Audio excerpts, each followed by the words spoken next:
So guys, ito ulit ang ulam namin. Balawis na saday. Ito naman guys, bagong harvest. Dito lang yan sa paligid ng bahay. Tanim ni mama. Ito naman yung ulam namin ngayong tanghali. Ayan, haralo na isda. May mga kalulong, balawis. May balawis. Oh. 180 lang daw to guys, lahat. Oh. Not bad na. Okay na. Yung kalulong, dalawa. Ito naman yung balawis. Tinamaan, no? Yan. Mga additional na lang yan. Super laki na ensimada. Ayan. Saday.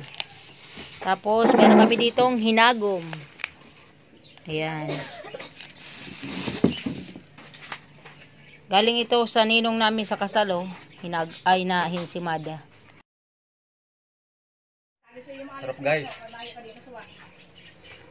Hinagom. Sarap. Guys, yung hinagom. Alis ito yung yun eh.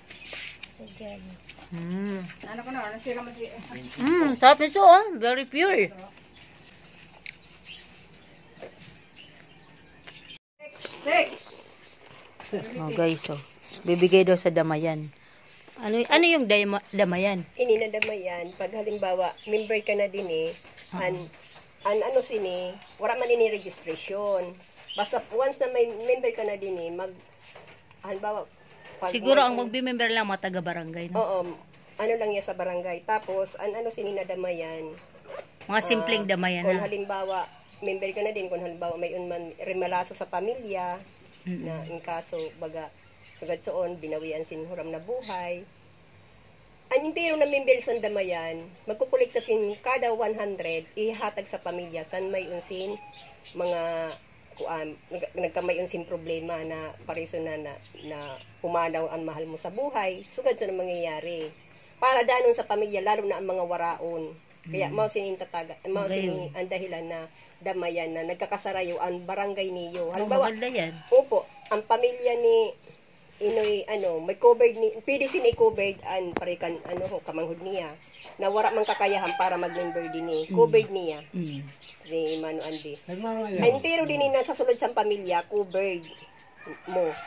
Wala din sin, mas piyato ko, ang may bata ka na sa iba na lugar, ibutang mo lang din eh, member ka, magiging magkamayon man siya.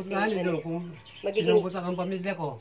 entero man. Aram ba? Kaya ikaw Barangay health worker pala si barangay health worker ako sa barangay. Tapos meron din siyang vlog tungkol sa mga barangay. Oo, minsan. Barangay event na. Ayun ako minsan in-vlog ko man sa sa nahihimo ko din sa barangay.